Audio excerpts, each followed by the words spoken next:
Buongiorno Assessore, intanto grazie della sua presenza. Semplicemente avevamo piacere di un suo saluto, di un benvenuto a questa iniziativa della Web TV, dove l'azienda US9 Scaligera ama dialogare con i cittadini, con le associazioni, con gli enti locali.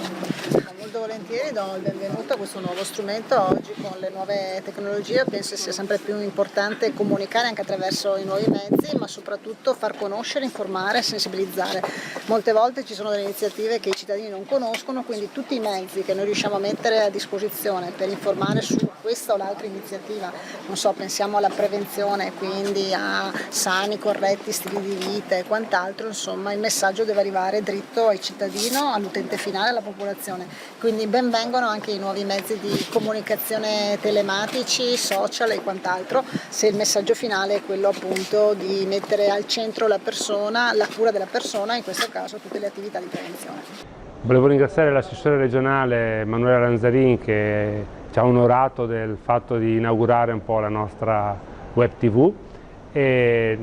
con l'occasione volevo precisare che questo servizio gratuito, peraltro assolutamente gratuito per quanto riguarda la comunità, non sosteniamo nessun costo, servirà per riuscire a entrare nelle case di tutti quanti, nei cellulari di tutti, soprattutto di quelle persone che hanno difficoltà a muoversi.